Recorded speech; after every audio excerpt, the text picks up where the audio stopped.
Ihe nketa ezinụụlọ. Family heirloom. Ndewo. The lesson for today is titled Ihe nketa ezinụụlọ, Family Heirloom, and it's a dialogue between two friends. But before we start, we're going to look at six key words that we'll learn from this dialogue. And these key words are mgbaka,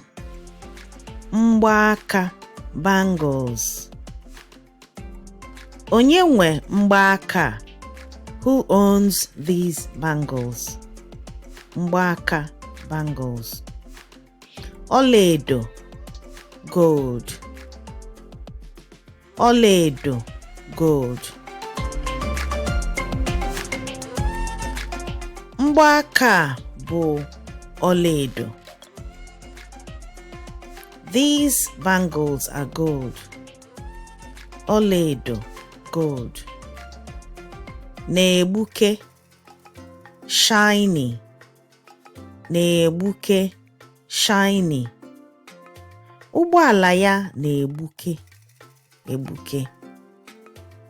Ụgbọala ya na-egbuke, egbuke. His car is shiny. Na-egbuke, shiny. Ihe nketa, heirloom or inheritance.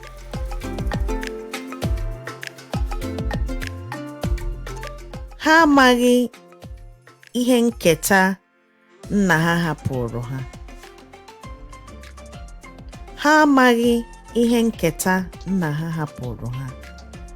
They don't know the heirloom or inheritance that their father left for them. Ihe nketa, heirloom or inheritance. The fetcher, lightweight.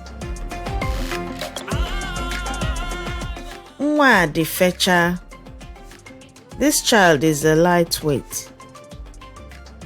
Nwa the fetcher. This child is lightweight. The fetcher, lightweight. Baruru, valuable. Ihe a m na-enye gị baruru. This thing I'm giving you is valuable. Baruru, valuable. Ready? Let's begin. Ka anyị bido. Lee mgbaka ọlaedo ndị a mara mma. Lee mgbaka ọlaedo ndị a mara mma.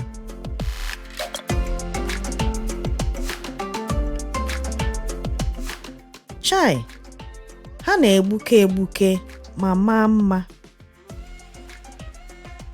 Chai, ha na-egbuke egbuke ma maa mma.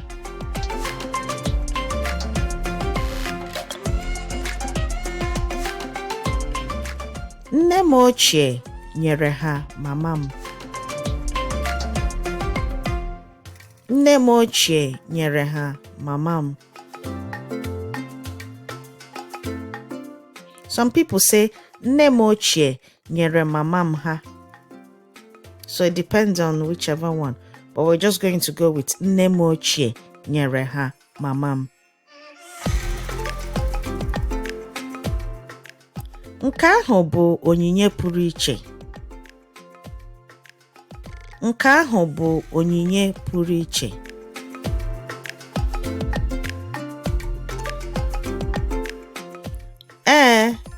O kwuru na ha bụ ihe nketa ezinụlọ.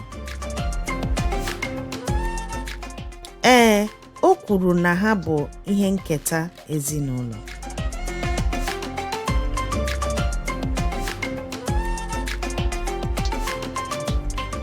Ọ bụ n'ezie na-eji ọlaedo mee ha. Ọ bụ n'ezie na-eji ọlaedo mee ha.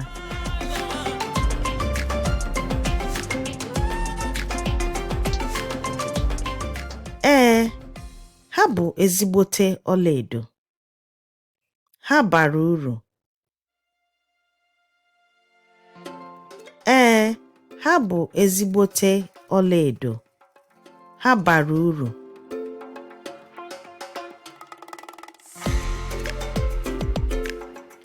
Ama m na ha na-anyị arọ iyi. Ama m na ha na-anyị arọ iyi.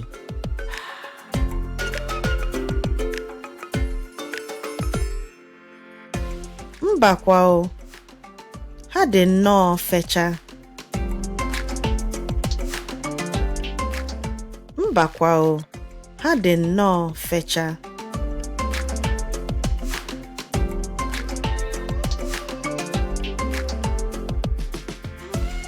Enwere m ike iyitu otu? Enwere m ike iyitu otu?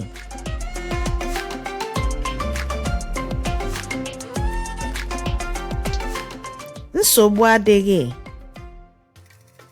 mana biko kpachapụ anya na ha. Nsogbu adịghị, mana biko kpachapụ anya na ha.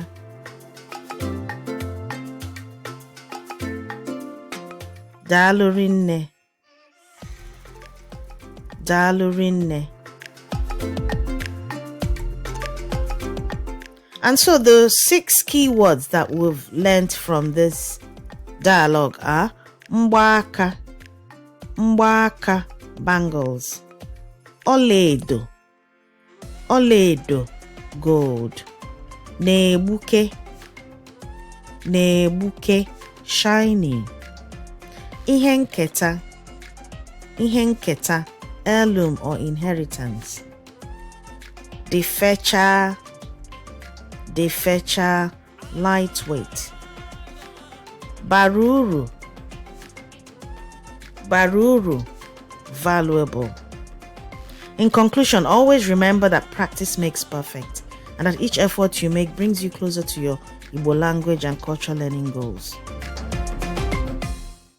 Daalụ. Thank you for watching. To improve your Igbo learning, go over to www.learnibonow.com and download our free printable flashcards, which has audio support.